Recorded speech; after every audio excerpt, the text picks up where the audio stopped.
Plastic ମୁକ୍ତ ଜିଲ୍ଲା ପାଇଁ ସଚେତନ ସଭା ଏବଂ ସ୍ୱଚ୍ଛତା ଅଭିଯାନ।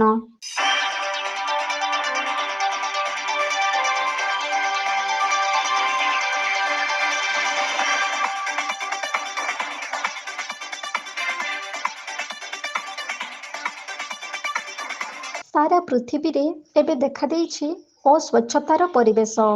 ଅଳିଆ ଆବର୍ଜନାରେ ପରିପୂର୍ଣ୍ଣ ହୋଇ ଦୂଷିତ ପରିବେଶ ମଣିଷକୁ ଅତିଷ୍ଠ କରିଦେଇଛି। ଗାଁଠାରୁ ସହର ପର୍ଯ୍ୟନ୍ତ ସବୁଠାରେ ଅସ୍ୱାସ୍ଥ୍ୟକର ପରିବେଶ।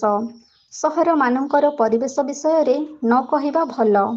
ସହର ବଜାରର ଅନେକ ସ୍ଥାନରେ କୁଢ଼ କୁଢ଼ ଅଳିଆ ଜମା ହୋଇଥିବା ଦୃଶ୍ୟ ଦେଖିବାକୁ ମିଳିଥାଏ। ଠିକ୍ ସେମିତି ଗାଁ ଗହଳିରେ ମଧ୍ୟ ଅସ୍ୱଚ୍ଛତା ପରିବେଶ ମଣିଷ ସମାଜକୁ ଅଣନିଶ୍ୱାସୀ କରିଦେଉଛି। ସେହି ଅସ୍ୱଚ୍ଛତା ପରିବେଶକୁ ନିରେଖି ଦେଖିଲେ ଆବର୍ଜନାର ମୁଖ୍ୟ ସମସ୍ୟା ହେଉଛି ଦୈନନ୍ଦିନ ବ୍ୟବହାର କରୁଥିବା ପ୍ଲାଷ୍ଟିକ୍। ଯେଉଁଆଡ଼େ ଚାହିଁବେ ପ୍ଲାଷ୍ଟିକ୍। ଜରି ହିଁ ଅଧିକ ମାତ୍ରାରେ ପରିବେଶକୁ ଦୂଷିତ କରିବା ସହିତ ଅସ୍ୱଚ୍ଛତା ପରିବେଶ ସୃଷ୍ଟି କରିଦେଇଛି। ସେହି ଦୂଷିତ ପରିବେଶକୁ ସ୍ୱଚ୍ଛତା କରିବା ପାଇଁ ପ୍ଲାଷ୍ଟିକ୍ ମୁକ୍ତ କରିବା ପାଇଁ କାର୍ଯ୍ୟକ୍ରମ କରାଯାଉଛି। ପ୍ଲାଷ୍ଟିକ୍ ମୁକ୍ତ କରିବା ପାଇଁ ସଚେତନ ବାର୍ତ୍ତା ସହିତ ସ୍ୱଚ୍ଛତା ଅଭିଯାନ କାର୍ଯ୍ୟକ୍ରମ ଦେଖିବାକୁ ମିଳିଛି। ସୁସ୍ଥ ପରିବେଶ ରହିଲେ ମଣିଷ ସମାଜ ମଧ୍ୟ ସୁସ୍ଥ ହୋଇ ରହିବେ ବୋଲି ଏକ ସ୍ୱଚ୍ଛତା ଅଭିଯାନ କାର୍ଯ୍ୟକ୍ରମ ଆୟୋଜନ କରାଯାଇଥିବା ଦେଖିବାକୁ ମିଳିଛି।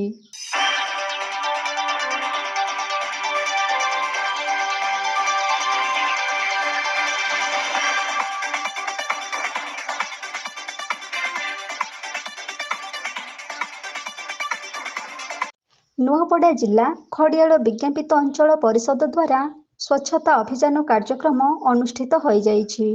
ଜିଲ୍ଲାପାଳ ମଧୁସୂଦନ ଦାସଙ୍କ ନେତୃତ୍ୱରେ ଏକାକୀ ବ୍ୟବହାର ପ୍ଲାଷ୍ଟିକ୍ ମୁକ୍ତ ଜିଲ୍ଲା ରୂପେ ନୂଆପଡ଼ା ଜିଲ୍ଲା ରେକର୍ଡ ସୃଷ୍ଟି କରିଥିବା ବେଳେ ଏକାକୀ 3000 ସ୍ଥାନରେ ସଫେଇ କାର୍ଯ୍ୟକ୍ରମ କରାଯାଇଥିବା ବେଳେ 30 ଟନ୍ ବର୍ଜ୍ୟବସ୍ତୁ ସଂଗ୍ରହ କରିଛନ୍ତି।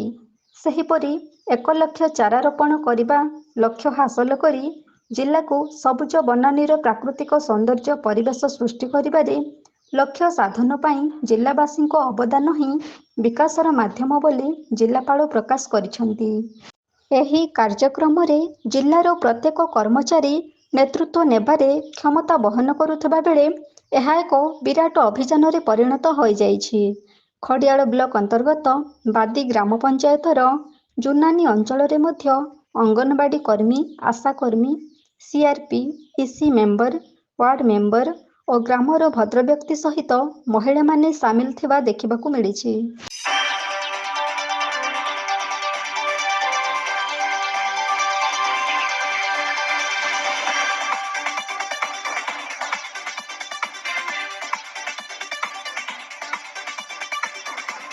ନୂଆପଡ଼ାରୁ ଲୋକନାଥ ପଟେଲଙ୍କ ରିପୋର୍ଟ, ଏବି ନ୍ୟୁଜ୍।